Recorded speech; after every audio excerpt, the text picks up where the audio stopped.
ध्यानमूलं गुरुर्मूर्ति पूजामूलं गुरुर्पदं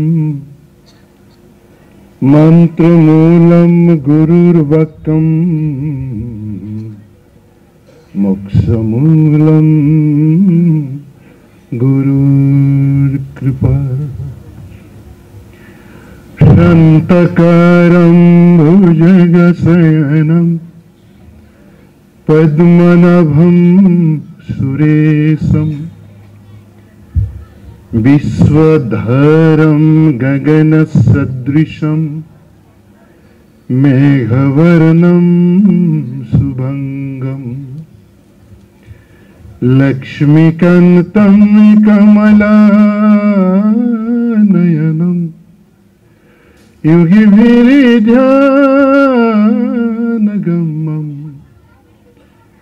वन्दे विष्णुं भवभयहरं सर्वलोकैकनाथं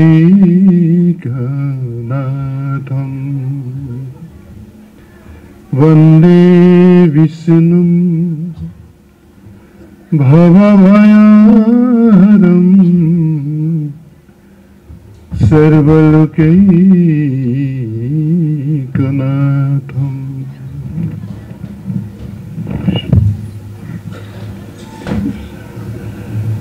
आध्यात्मिक गीता सत्ৰৰ স্বনামধন্য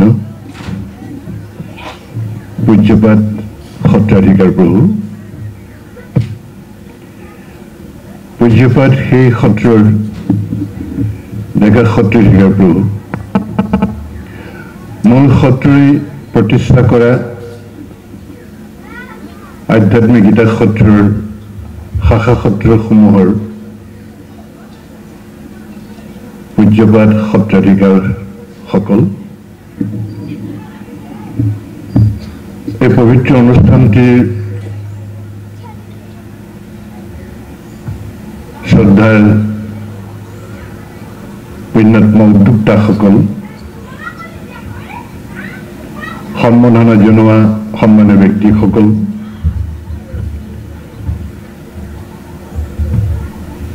আৰু মঞ্চৰ অতিথি আসন অলংকৃত কৰা সন্মানীয় অতিথিসকল, প্ৰেক্ষাগৃহৰ আসন অলংকৃত কৰা ধৰ্মপ্ৰাণ সুধীবৃন্দ, স্নেহিল আইসকল, ৰাষ্ট্ৰৰ ধৰ্মজগতৰ আশা ভৰাষাৰ স্থল উদীয়মান ধৰ্মপ্ৰাণ ডেকা গাভৰুসকল, সকলোলৈকে মোৰ শ্ৰদ্ধা নিবেদিছো। কনিষ্ঠ সকলোলৈ মোৰ আশীষ আৰু মৰম যাচিছো। বহু বছৰ আগতে আহিছিলো আধ্যাত্মিক গীতা সত্ৰলৈ। বৈষ্ণৱ সুধীবৃন্দক লগ পাই বৰ সুখী হৈছিলো। পূজ্যপাত সত্ৰাধিকাৰক লগ পাইছিলো। এই কাৰণেই তেতিয়া আহোঁতেই এইটো আধ্যাত্মিক সাংস্কৃতিক পৰিৱেশ সেইটো দেখা পাইছিলো। আৰু বৰ্তমান আহি আৰু ভাল লাগিছে। এই পবিত্ৰ অনুষ্ঠানটি দুপদূপে আগবাঢ়ি গৈ সমাজত আধ্যাত্মিক চিন্তা, ইয়াৰ প্ৰাসংগিকতা, প্ৰয়োজনীয়তা এই সম্পৰ্কে সমাজক জানিবৰ কাৰণে বলিষ্ঠ পদক্ষেপ সত্ৰাধিকাৰ প্ৰভুজনে গ্ৰহণ কৰিছে। এই সময়ত বহুত জটিল কাম, সেইটো সৰু কথা নহয়। ভোগবাদী সমাজৰ আধুনিক মানসিক মনস্তত্বৰে ভৰি পৰা যুৱ সমাজৰ মাজত শ্ৰদ্ধা আৰু ভক্তিৰ যিটো আধ্যাত্মিক অনুভৱ, তাক ৰোপণ কৰাটো, সেইফালে অনুপ্ৰাণিত কৰাটো সৰু কথা নহয়। এইটো কৰিব পাৰিব সেইসকলেহে যি কেৱল আধ্যাত্মিক কথাৰেই নকয়, আচৰণেৰেও কৰে, সেইসকলে পাৰিব। যিসকল কেৱল পণ্ডিত, তেওঁলোকৰ কাৰণে সম্ভৱপৰ নহয়। যিসকলে সাধনাৰ মাধ্যমেৰে নিজক ৰূপান্তৰ কৰিছে এজন সাধকলৈ আৰু আধ্যাত্মিক শক্তি ঈশ্বৰৰ কৃপাত পাইছে, সিজনৰ কাৰণে বিশেষ জটিল নহয়, সহজ হ'ব। কিন্তু সমাজত পণ্ডিতৰ সংখ্যা বহুত, গ্ৰন্থ লিখা বহুত গ্ৰন্থকাৰ আছে আধ্যাত্মিক বা ধৰ্মৰ সম্পৰ্কে, কিন্তু আচৰণ কৰা মানুহৰ বহুত অভাৱ। সেইকাৰণে সময়ে সময়ে মহাপুৰুষসকলৰ আৱিৰ্ভাৱ হয়, স্খলন হোৱা যিটো আধ্যাত্মিক আৰু ধৰ্মীয় চিন্তা, তাক জগাই তুলিবৰ কাৰণে কেৱল কোৱাই নহয়, আচৰণৰ মাধ্যমেৰে সমাজত আদৰ্শ দাঙি ধৰে।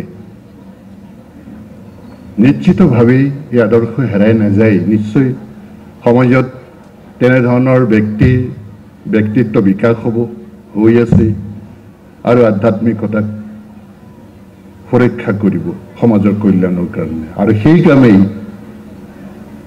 আধ্যাত্মিক গীতা সত্ৰই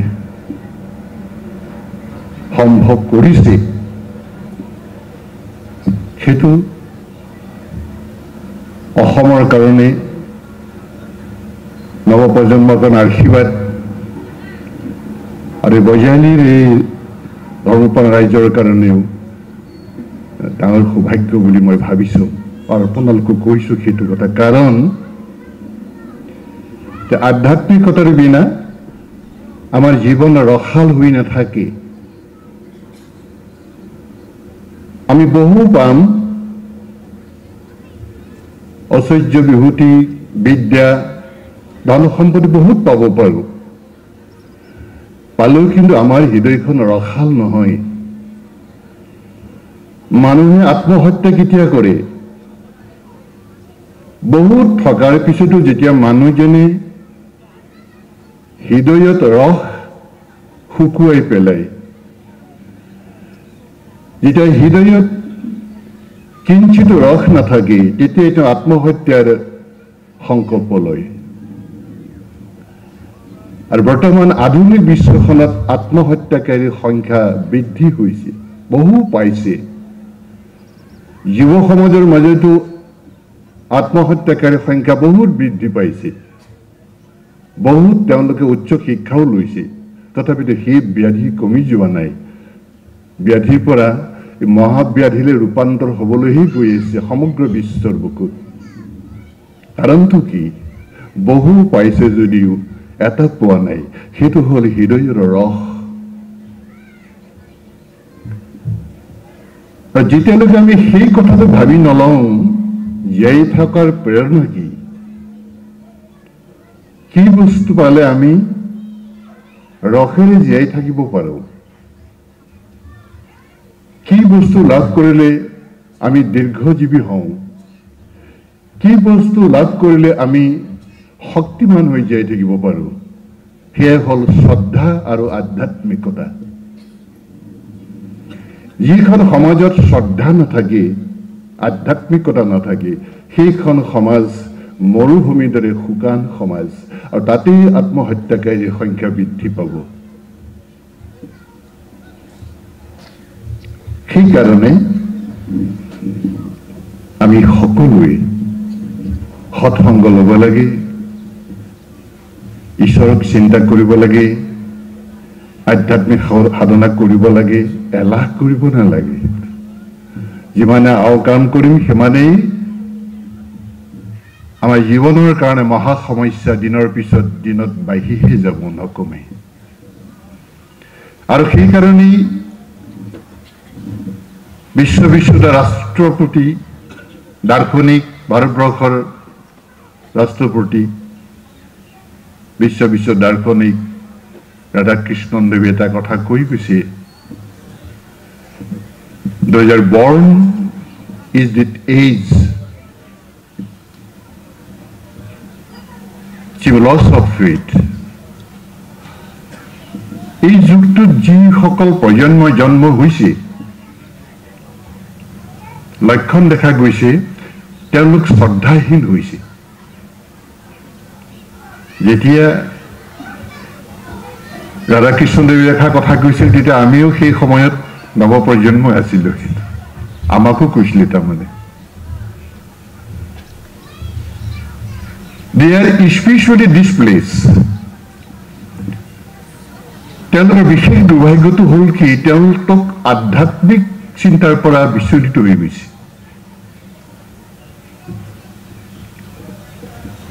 তৃতীয় কথাটো হ'ল they are culturally uprooted তেওঁলোকে যেতিয়া সাংস্কৃতিক জীৱনশৈলী জীৱনৰ পৰম্পৰা সনাতন পৰম্পৰা হিন্দুৰ পৰম্পৰা ভাৰতীয় পৰম্পৰা এই পৰম্পৰাৰ যিটো আচৰণৰ আলু সি উঘাল খাই গৈছে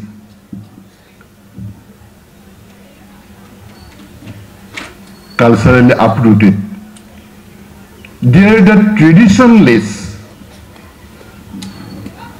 এই সকলৰ নিজৰ জীৱনশৈলী পৰম্পৰা এইবোৰ তেওঁলোকৰ জীৱনত নাইকিয়া হৈ আহিছে এইটো হ'ল মহা দুৰ্ভাগ্য জীৱনক হেৰুৱাৰ যিটো মহা দুৰ্ভাগ্য কাৰণ তেওঁলোকে ৰস হেৰুৱাই পেলাইছে আৰু সেইকাৰণে আমেৰিকাৰ প্ৰখ্যাত কবি নাট্য সমালোচক লেখক T.S. এলিয়টে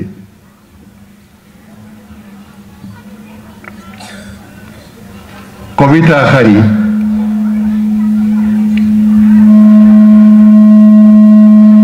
কবিতাটো দ্য কোৰাছেছ ফ্ৰম দ্য ৰক কেইষাৰমান কথা কৈছে আধুনিক যুগৰ যিটো সমস্যা সম্পৰ্কে এইখিনি এইকাৰণে ক'ব বিচাৰিছো মোৰ ভাল লাগিছে উদীয়মান ডেকা বহুকেইজন জড়িত আছে যুৱতীও আছে তেওঁলোক আমাৰ দেশৰ ভৱিষ্যত আশা ভৰসাৰ সোণালী সপোন কম সংখ্যক হ'লেও তেওঁলোকে এইখিনি কথা জানিব লাগে T.S. এলিয়টে কৈছে who is the life we have lost in living বৰ্তমান আধুনিক জীৱনশৈলীত আমাৰ জীৱনটো ক'ত হেৰুৱালো যিটো ভোগবাদী আধুনিক জীৱন সেইটো কিন্তু আচল জীৱন নহয় আচল জীৱন আমাৰ বেলেগ আছিল সেই আচল জীৱনক আমি ভোগবাদী জীৱনৰ মাজতে হেৰুৱাই পেলালো ক'ত হেৰুৱালো What is the wisdom we have lost in knowledge? আধুনিক যিবোৰ জ্ঞান আমি আয়ত্ত কৰিছো তাত আমি এটা মহা মূল্যৱান বস্তু হেৰুৱাই পেলালো সেয়া হ'ল প্ৰজ্ঞা প্ৰজ্ঞা শব্দ বহুত মহান শব্দ সময় পালে পিছত আলোচনা কৰিম মানুহ প্ৰজ্ঞাবান হ'বলৈকে জন্ম হৈছে আৰু যেতিয়ালৈকে জীৱনত প্ৰজ্ঞা জাগ্ৰত নহয় তেতিয়ালৈকে জীৱনৰ সমস্যা সমাধান নহয় জীৱন পাইছিলো প্ৰজ্ঞা লাভৰ কাৰণে ঈশ্বৰক জানিবৰ কাৰণে জীৱনৰ সমস্যা শেষ কৰিবৰ কাৰণে যিবোৰ আধুনিক জ্ঞান আমি লাভ কৰিছো এই জ্ঞানৰ মাজত সেই প্ৰজ্ঞাক আমি হেৰুৱাই পেলালো What is the knowledge we have lost in information? সেই প্ৰজ্ঞাৰ কাৰণে যি জ্ঞান লাগে সেই জ্ঞান আমি হেৰুৱাই পেলাইছো সেই জ্ঞান নাই এতিয়া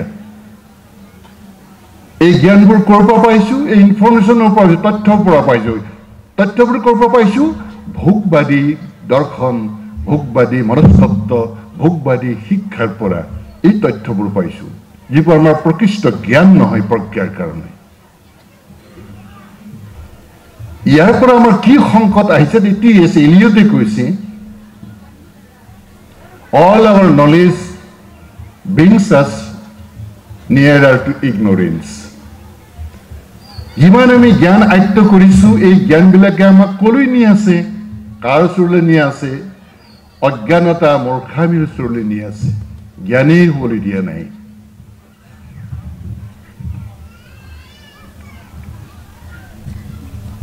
All our ignorance brings us nearer to death. অতি ভয়ংকৰ কথা কৈছে। এই অজ্ঞানতা এই গোটেই বিশ্বখন আমাক কলৈ নি আছে? মৃত্যুৰ কাষলৈ নি আছে। কেৱল মৃত্যু নহয়, নিয়েনিছ টু ডেথ, একেবাৰে মৃত্যুৰ কাষলৈ নি আছে। মৰিম এতিয়া, বেছি দিন বাচি নাথাকো। বাট নট নিয়াৰাৰ টু গড। কিন্তু আধ্যাত্মিকতাৰ ওচৰলৈ, ঈশ্বৰৰ ওচৰলৈ নিব পৰা নাই। এইটো ব্যৰ্থতা। এই ব্যৰ্থতাৰ কাৰণেই এই বিশ্বৰ মহাসংকট।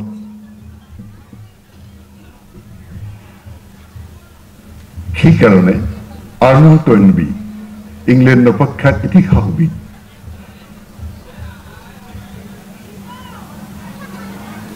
তেওঁ এটা ভৱিষ্যবাণী দিছে। এই সমস্যাৰ সমাধান কেনেকৈ পোৱা যাব সেই সম্পৰ্কে কৈছে যে আমি ভোগবাদী পাশ্চাত্য সভ্যতা সংস্কৃতিয়ে কি দিছো জগতক, আৰু আমি কি হৈ যাম। আৰ্নল্ড টইনবী কৈছে, এডিনবাৰ্গ ইউনিভাৰ্চিটিৰ বক্তৃতা দিওঁতে কৈছিল, the first chapter we have wished to begin will have to have in Indian ending. আমি পাশ্চাত্যসকলে যি সভ্যতা, ভোগবাদী সভ্যতা আৰম্ভ কৰিলো, নিশ্চিতভাৱে এই সভ্যতা, এই জীৱনশৈলী ভাৰতীয় জীৱনশৈলীৰে শেষ হ'ব লাগিব। If it is not the self-destruction of human race, যদি পৃথিৱীৰ মানুহে আত্মহত্যা কৰিব নালাগে, যদি পৃথিৱীৰ মানুহ জীয়াই থাকিব লাগে, আমি যি ভোগবাদী সভ্যতা আৰম্ভ কৰিলো ৩০০ বছৰ আগতেই, এই জীৱনশৈলী পাশ্চাত্যৰ আধ্যাত্মিক জীৱনশৈলীলৈ সমাপ্তি ঘটাব লাগিব, যদি সেই পৃথিৱীৰ মানুহে আত্মহত্যা কৰি মৰিব নালাগে। গতিকে চাওক, আমি কেনেকুৱা এখন দেশত জন্ম হৈছো, কিমান ধন্য আমি। ইয়াত জ্ঞান আছে, প্ৰজ্ঞা আছে, আধ্যাত্মিক চিন্তা আছে। যি অৱহেলা কৰিলে সমগ্ৰ বিশ্বৰ মানুহ মৰিব বুলি সেই ইতিহাসবিদজনে কৈছে। আমি কি কৰা উচিত এইখন দেশত জন্ম হৈ? মহাপুৰুষ শংকৰ গুৰুজনাই সেইকাৰণে লিখি থৈ গৈছে, এবাৰ দুবাৰ নহয়। গুৰুজনা মাধৱ পুৰুষ দুইজনা মিলাই ১৬৫ বাৰ ভাৰত বন্দনা কৰি থৈ গৈছে, পুণ্যভূমি ভাৰতৰ। কোটি কোটি জন্ম অন্তৰে যাহাৰ আছে মহাপুণ্য ৰাখি, হিহি কদাচিতো মনুষ্য হুয় ভাৰত বৰিষে আহি। কোটি কোটি জন্মৰ যাৰ পুণ্যৰ ফল আছে, সিহে কদাচিত ভাৰতবৰ্ষত মানুহৰ জন্ম ল'বলৈ সুবিধা পায়। হবতো অধিক ইটো ভাৰত বৰিষ, যাত জন্ম হুয়ে হুয়ে দেৱৰো হৰিষ। বিশ্বত যিমান দেশ আছে, সকলো দেশতকৈ শ্ৰেষ্ঠ আৰু গুৰুত্বপূৰ্ণ দেশ হ'ল ভাৰতবৰ্ষ। এই ভাৰতবৰ্ষত স্বৰ্গৰ দেৱতাসকল জন্ম হৈও ধন্য বুলি ভাবে, অৰ্থাৎ স্বৰ্গৰ দেৱতায়ো ভাৰতবৰ্ষত জন্ম ল'বলৈ ইচ্ছা কৰে। এনেধৰণে কৰে আৰু গুৰুজনে এনেধৰণৰ দৃষ্টান্ত দিছে, নেলাগে আমাক স্বৰ্গ, গুৰুত্বপূৰ্ণ বিষয়, কল্প সমবাস ভাৰতে জন্মিয়া, অল্পতে হইব নাশ। ব্ৰহ্মাৰ এদিন 864 কোটি বছৰে 864 কোটি বছৰে ব্ৰহ্মাৰ দিন ৰাতি হয় এদিন। 432 কোটি বছৰে এক কল্প, ব্ৰহ্মাৰ এটা দিন। কিন্তু গুৰুজনে কৈ গৈছে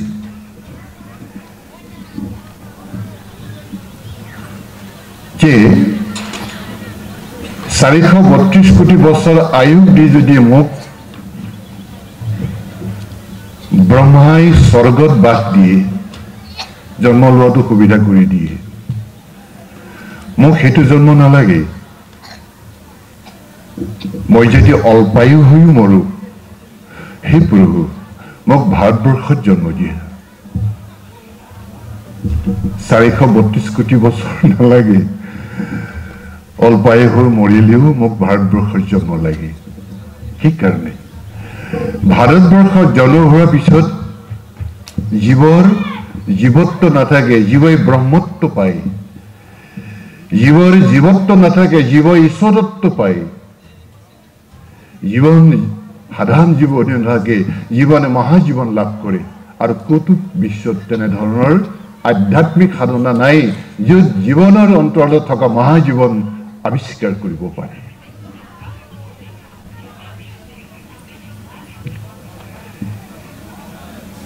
পলুৰ ভিতৰত পখিলাৰ জীৱন লুকাই থাকে।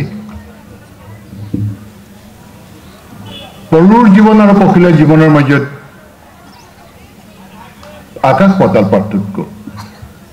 পলুটো উৰিব নোৱাৰে, পখিলে উৰিব পাৰে। পলুৱে ফুলে ফুলে গৈ মৌ আচ্ছাদ ল'ব পাৰে, পলুৱেতো মৌ কি বুজি নাপায়। পলুৱে আকাশত উৰা আনন্দ পায়, পখিলাই, পলুটো কিন্তু উমান নাপায়। কিন্তু সেই সম্ভাৱনা পলুটোৰ ভিতৰত লুকাই আছিল, অন্তৰ্নিহিত হৈ আছিল। আৰু পলুৱে যেতিয়া সাধনা কৰিলে মহান সম্ভাৱনা আৱিষ্কাৰ হ'ল, পলু পখিলা হ'ল, আকাশত উৰিলে, ৰং বিৰঙৰ পাখি লৈ ফুলে ফুলে পৰি ফুলৰ মৌ খাবলৈ ল'লে। কেনেকুৱা পৰিৱৰ্তন! আমাৰ এই সাধাৰণ জীৱনৰ মাজত মহাজীৱন লুকাই আছে। সেই মহাজীৱন আৱিষ্কাৰসকল আমাৰ ঋষিমুনিসকল। তেওঁলোকেই ভাৰতবৰ্ষত জন্ম হৈছে। এই মহাজীৱন আৱিষ্কাৰৰ তেওঁলোকে কৌশল শিকাই থৈ গৈছে। আৰু সংসাৰ বিহৰ পৰিৱৰ্তে সংসাৰ বিহক কেনেকে অমৃতলৈ ৰূপান্তৰ কৰিব পৰা যায় তাৰ কৌশল দি থৈ গৈছে। এই হ'ল আধ্যাত্মিক সাধনা, তাৰ দ্বাৰা সম্ভৱপৰ হয়। যিসকলে ভাৰতবৰ্ষত জন্মগ্ৰহণ কৰি গুৰুজনাৰ মতে তাক অৱহেলা কৰে, কাষলৈ নাযায়, সৎসংগ নকৰে, অৱহেলা কৰে, গুৰু আশ্ৰয় নলয়, শ্ৰদ্ধা ভক্তি নাই, তেনেহ'লে তেওঁ কি হ'ব? হৃদয়খন শুকাই যাব আৰু শেষত তেওঁ জীয়াই থকাৰ যিটো জীৱন, সেই জীৱনৰ কোনো ৰস, কোনো সাৰ্থকতা সেইটো লাভ কৰিব নোৱাৰিব। সেইকাৰণে যি প্ৰচেষ্টা চলাইছে এতিয়া আধ্যাত্মিক গীতা সত্ৰে, আপোনালোকক এই সম্পৰ্কে কিছু কথা জনাবৰ কাৰণে এইবিলাক প্ৰচেষ্টা কৰিছে। এইটো সাধাৰণ প্ৰচেষ্টা নাই, মহৎ প্ৰচেষ্টা। নিশ্চয় আপোনালোকে শ্ৰদ্ধা কৰিছে, গুৰুত্ব দিছে আৰু নিশ্চয় দি থাকিব।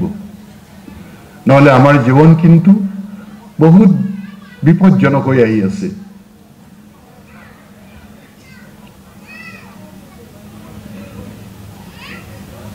স্নেহিলা আইসকল আছে ইয়াতে, আধ্যাত্মিক শিক্ষা আমাক কৈছে, শিকাইছে যে সন্তানটো পৃথিৱীলৈ আহে। আগৰ সেই ব্যৱস্থাবিলাক ঋষিমুনিবিলাকে কৈ থৈ গৈছিল যে সন্তান যে পৃথিৱীলৈ আহে পিতৃ মাতৃৰ জৰিয়তে, সেই পুত্ৰ পিতৃ মাতৃৰ কাৰণে কি, কেনেকৈ ডাঙৰ দীঘল কৰিব লাগিব। পশুৱে যেনেকৈ সন্তান জন্ম দিয়ে, মানুহে যদি সেইদৰে সন্তান জন্ম দিয়ে পালন কৰে, তেনেহ'লে সেইসকল প্ৰকৃত পিতৃ মাতৃ নহয়। পশুৰ সন্তান জন্ম দিয়াত কোনো সাধনা নাই, গতানুগতিক এটা প্ৰকৃতিৰ নিয়ম মানি মাত্ৰ তেওঁলোকে চলে, আৰু সেইকাৰণে পশুৱে হয়। গাধৰ পোৱালি গাধয়ে হয়, গৰুৰ পোৱালি গৰুৱে হয়, মহৰ পোৱালি মহে হয়, কুকুৰৰ পোৱালি কুকুৰেই হয়। কুকুৰৰ পোৱালি কেতিয়াও সিংহ নহয়, সিংহ পোৱালি কেতিয়াও কুকুৰ নহয়, কাৰণ তেওঁলোকৰ কোনো সাধনা নাই, এটা প্ৰাকৃতিক নিয়ম চলি আছে। কিন্তু মানুহৰ দ্বাৰা যি সন্তান আহে পৃথিৱীলৈ, সি কুকুৰ হ'ব পাৰে, কুকুৰৰ স্বভাৱো হ'ব পাৰে, গৰুৰ স্বভাৱো হ'ব পাৰে, পক্ষীৰ স্বভাৱো হ'ব পাৰে, ঠিকনা নাই কি স্বভাৱ লৈ পৃথিৱীলৈ আহিব সি। গতিকে সেই সন্তানৰ প্ৰতি এটা সংস্কাৰ আছে। পশুৰ কোনো সংস্কাৰ দৰকাৰ নাই, সংস্কাৰ নিদিলেও গৰু গৰু হৈ থাকিব। গৰু হ'বলৈ সংস্কাৰ দিব নালাগে গৰু মাক বাপেকে। কিন্তু মানুহ হৈ থাকিবলৈ হ'লে নিজৰ পিতৃ মাতৃ সংস্কাৰ দিব লাগিব, নহ'লে সি মানুহ হৈ নাথাকে, সি পশু হৈ যাব। এইবোৰ হ'ল আমাৰ আধ্যাত্মিক চিন্তাৰ নিৰ্দেশনা। ঋষিমুনিসকলে এখানে কৈছে বিবাহ সংস্কাৰ আছে, বিবাহ সংস্কাৰ ব্যৱস্থা কৰিছে ঋষিমুনিসকলে, কেনেকৈ বিয়া পাতিব লাগে, তাৰপিছত কেনেকৈ সন্তান নমাই আনিব লাগে, আৰু সেই সন্তানে প্ৰথম সংগ পায় পৃথিৱীত মাতৃক, প্ৰথম মাতৃক লগ পায়। 9 মাহ দিন মাতৃ গৰ্ভত থাকি প্ৰথম সংগ মাতৃ। প্ৰথম সংগ যাক পায়, সংগৰ পৰাই কি হ'ল আমাৰ চৰিত্ৰ নিৰ্মাণ হয়। চংগত চন্দায়তে কাম, কাম ক্ৰোধ লোভ মোহ যিবোৰ হয় আমাৰ সংগৰ পৰা আহে। প্ৰথম সন্তানটোৱে সংগ হিচাপে মাতৃগৰাকীক পায়, আৰু সেই মাতৃগৰাকীয়ে এগৰাকী সৎসংগ হ'বৰ কাৰণে সন্তানটোক কেনেকৈ গৰ্ভত পোষণ কৰিব লাগিব, কি চিন্তা কৰিব লাগিব, সেইটো সৰু কথা নহয়।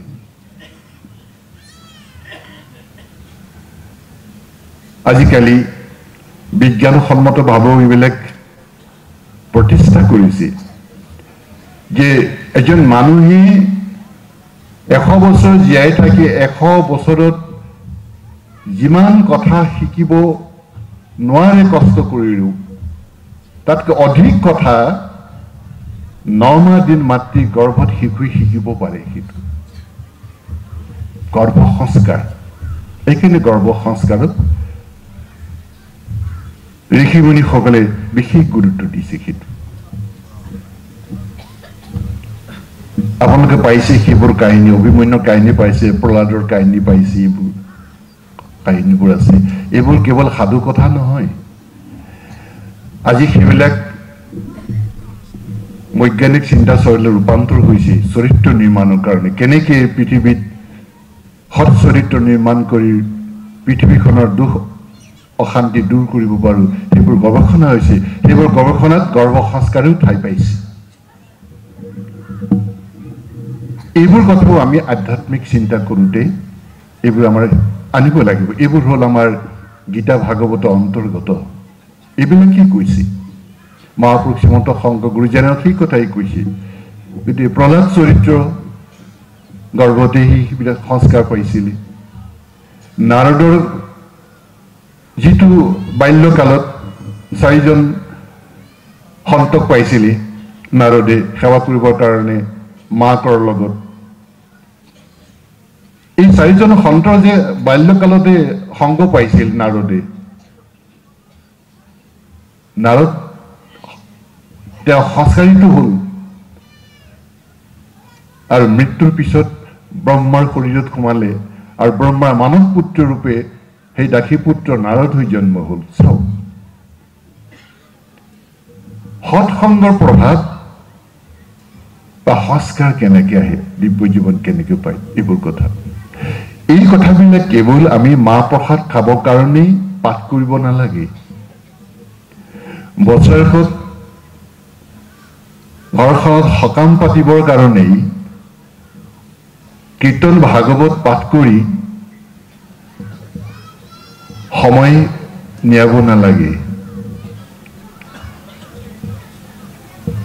এই যে ভাগৱতখন অনুবাদ কৰি থৈ গ'ল বহু কষ্ট কৰি মহাপুৰুষসকলে, শংকৰ গুৰুজনে আৰু মাধৱ পুৰুষে যে ঘোষা কীৰ্তন লিখিলে,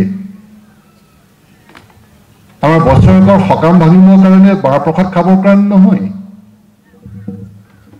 আধ্যাত্মিক জীৱন আৱিষ্কাৰ আৰু জীৱন ৰসাল কৰিবৰ কাৰণে কেনেকৈ আমি পালন কৰিব পাৰোঁ সেইবোৰ তাৰ কাৰণে।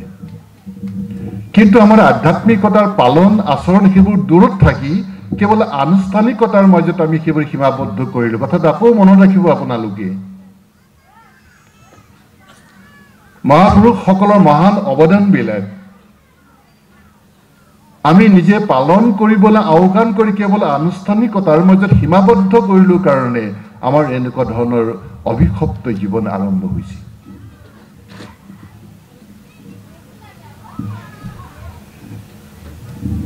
শাস্ত্ৰ অধ্যয়ন কৰিবৰ কাৰণে জ্ঞান ল'ব লাগে, লোকক ক'বৰ কাৰণে নহয়। নিজক জানিবৰ কাৰণে শাস্ত্ৰ পঢ়িব লাগে। শাস্ত্ৰ অধ্যয়ন কৰি জ্ঞান আয়ত্তৰ অৰ্থ নহয় পাণ্ডিত্য। ইয়াৰ অৰ্থ হ'ল অন্তৰ্দৰ্শন কৰি আধ্যাত্মিক উপলব্ধি কৰিবৰ কাৰণে। শাস্ত্ৰ হ'ল আমাৰ জীৱনৰ দাপোন। কেনেকুৱা জীৱনৰ দাপোন? মোৰ মনটোক চাবৰ কাৰণে এখন আইনা নাই। মোৰ চেহেৰা চোৱা যিখন আইনা, নিজৰ চেহেৰাটো চাবৰ কাৰণে আইনা ব্যৱহাৰ কৰোঁ, মনক চাবৰ কাৰণেও তেনেকুৱা আইনা নাই যে আমি মনটো দেখিম এখন দাপোন ল'লে সন্মুখত। আমাৰ মনটো চাব পৰা দাপোনখন হ'ল শাস্ত্ৰ। শাস্ত্ৰ পঢ়িলে গম পাম যে মই কেনেকুৱা ধৰণৰ মানুহ, মোৰ চৰিত্ৰ কেনেকুৱা, মই কিমান তললৈ গৈ আছোঁ, মোৰ কামবোৰ মই কিমান যান্ত্ৰিকতাৰে কৰিছোঁ, মই ভক্ত হয় নহয়, নে মই ৰাক্ষস নে দৈত্য, নে মই দানৱ নে মই মানৱ, এই কথাখিনি গম পোৱা যায় যেতিয়া আমি শাস্ত্ৰ পঢ়িম। শাস্ত্ৰ যেতিয়া ক'ব, শাস্ত্ৰৰ দাপোন যেতিয়া আমাৰ সন্মুখত থাকিব, আমাৰ নিজৰ স্বৰূপ আমি উপলব্ধি কৰিব পাৰিম। আমি শাস্ত্ৰ পঢ়িব লাগে সেইটো উদ্দেশ্যে। শাস্ত্ৰ সীমাবদ্ধ হৈ গ'ল আমাৰ আনুষ্ঠানিকতাৰ মাজত, যিটো আমাৰ কাৰণে দুৰ্ভাগ্য। নতুন প্ৰজন্মই কিন্তু সেই কথাটো বুজিব লাগিব, আমি বুজাব লাগিব।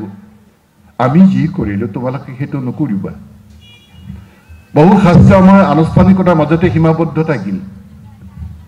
তোমালোক কিন্তু ৰূপান্তৰ হ'ব লাগিব তাৰ মাধ্যমেৰে। সেই শিক্ষা গীতা পাঠৰ যি ব্যৱস্থা কৰিছে সুন্দৰ, বৰ ভাল লাগিছে। আজি অন্তত এই 6-7 গৰাকী যুৱক যুৱতী উঠি আহিছে। প্ৰথমতে মুখস্থ কৰিব, আনন্দ পাব, তাৰপিছত তাৰ যিটো ভাৱ, সেই ভাৱটোত তেওঁলোক ৰূপান্তৰ হ'বৰ কাৰণে নিশ্চয় এটা সময় যত্ন কৰিব। বয়স যেতিয়া হ'ব, বুদ্ধি ভাল হ'ব, নিশ্চয় যত্ন কৰিব। এইকাৰণে এই কথাবোৰ আমাৰ বিবাহটো যি ব্যৱস্থা, বিবাহৰ ব্যৱস্থা যে আমাৰ পশুৰ দৰে সন্তান উৎপত্তি কৰা এটা প্ৰক্ৰিয়া নহয়। বিবাহ এক সংস্কাৰ। এই কথাটো প্ৰথমতে জানিব লাগিব। বিবাহ এক সংস্কাৰ। এই সংস্কাৰ হ'ল আধ্যাত্মিক সংস্কাৰ, ধৰ্মীয় সংস্কাৰ। এই সংস্কাৰ আমাক মহাজীৱন আৱিষ্কাৰ কাৰণে এটা পদক্ষেপ। পুত্ৰে জানিব লাগিব যে মাতৃগৰাকী কি, এই সংস্কাৰ দিব লাগিব। এই আধুনিক সমাজখনক অধিক চকু পানী দিয়ে অন্য নহয় আকৌ নিজৰ ল'ৰা ছোৱালীয়ে পিতৃ মাতৃকেইটা বেছি চকু পানী হুমনিয়াই দিয়ে হয়তো ৫০ বছৰ আগত সেইটো নাছিল অধিক পিতৃ মাতৃক কন্দুৱা চকু পানী চিন্তাৰ ক্লিষ্ট কৰা নিজৰ সন্তান কলিযুগৰ কোনো হাত দাঙি ক'ব নোৱাৰিব মোৰ নহয় বুলি ভয়াবহ অৱস্থা এইটো এই সন্তানটোক সংস্কাৰ দিব লাগিব মাতৃ কি সৰ্বতীৰ্থময়ী মাতা আমাৰ আধ্যাত্মিক চিন্তাই কৰিছে পৃথিৱীত যিমান তীৰ্থ আছে সকলো তীৰ্থক এক কৰিলে যিমান পুণ্যৰ সমষ্টি হ'ব সিমান পুণ্য পুত্ৰ কন্যাৰ কাৰণে নিজৰ মাতৃগৰাকীৰ চৰণত থাকে সংগীতা মনোৱাদী সংগীতা এই ঋষিমুনিসকলে কৈছে আৰু সেই পুত্ৰ বা কন্যাই অকাৰ্য কৰি কিবা ভুল কৰিলে যদি মাতৃক কৈ দিয়ে মই এইটো দুখ কৰিলোঁ মা মই আৰু নকৰোঁ তেওঁ কোনো প্ৰায়শ্চিত্তৰ প্ৰয়োজন নাই কৈ দিলেই হ'ল কাৰণ সৰ্বতীৰ্থ মই মাতৃ আগত স্বীকাৰ কৰিছে পাপ নাথাকে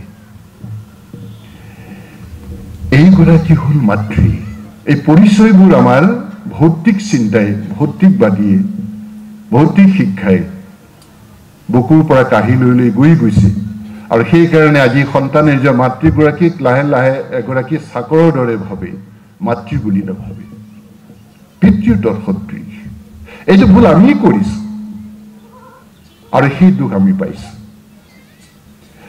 আধ্যাত্মিক চিন্তা চৰ্চা কৰোঁতে এইবোৰ কথা ওলাব প্ৰসংগ আহিব পৃথিৱীৰ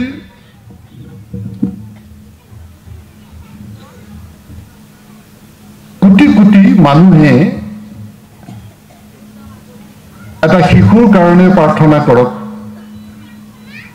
আৰু এগৰাকী মাতৃ অকলে প্ৰাৰ্থনা কৰক মাতৃ প্ৰাৰ্থনা বল অধিক হ'ব এইগৰাকী মাতৃ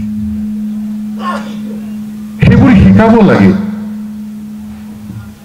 আৰু শিকোৱা পদ্ধতি তাৰ কাৰণে আমাৰ সমাজ লাগিব সংগ লাগিব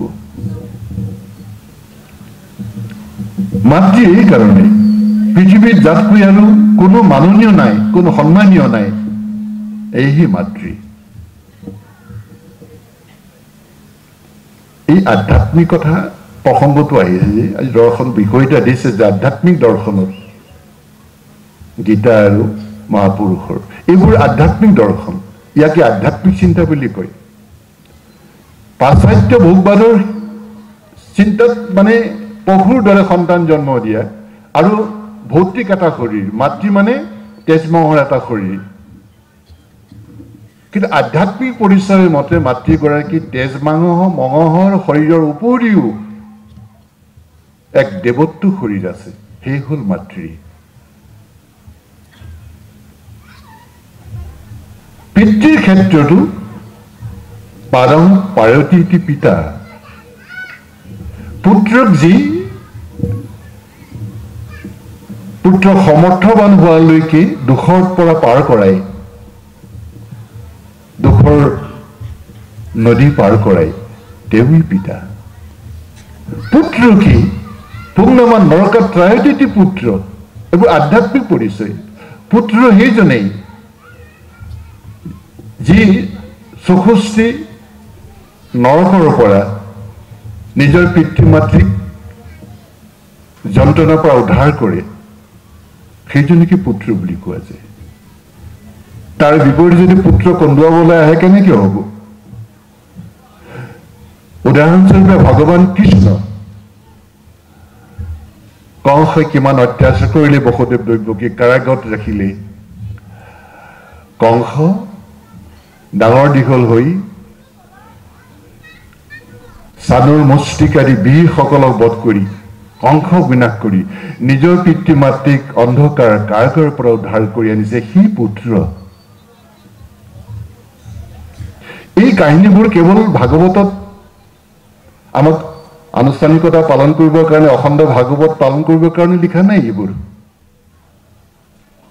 পুত্ৰই কি কৰিব পাৰে পুত্ৰ কষ্টৰে তুলিলে পুত্ৰই কি বিনিময় দিব পাৰে? বহুদেৱে কিমান কষ্ট মধ্যৰাতি আনিছে, যমুনা পাৰ কৰিছে, কিমান সংঘাত প্ৰতিঘাত পলুৱাই ৰাখিছে, ইমান কষ্টৰে পিতৃয়ে পুত্ৰক পালন কৰিছে, আৰু সেই পুত্ৰই তাৰ বিনিময়ত অন্ধকাৰ কাৰাগাৰৰ পৰা চানুৰ মুস্তিকাৰী এই দৈত্যসকলক বধ কৰি পেলাই নিজৰ পিতৃক উদ্ধাৰ কৰিছে, শান্তি দিছে। সেইটো বিনিময় আমাৰ। এইখন হ'ল আধ্যাত্মিক জগতৰ চিন্তা। ঠিক সেইদৰে শান্তিপনী মুনি গুৰু বলৰাম কৃষ্ণক শিক্ষা দিছে, বহু শিক্ষাখিনি দিলে, 64 কলাৰ পৰ্যন্ত শান্তিপনী মুনিক শিক্ষা দিলে। কিন্তু শান্তিপনী মুনিৰ এটা সন্তান সাগৰৰ পাৰত ঢুকাইছিলে। শেষত শান্তিপনী মুনি গম পালে যে এইজনটো অসাধাৰণ পুৰুষ, এইটোতো মানুহ নহয়, এয়াতো ঈশ্বৰেই হ'ব।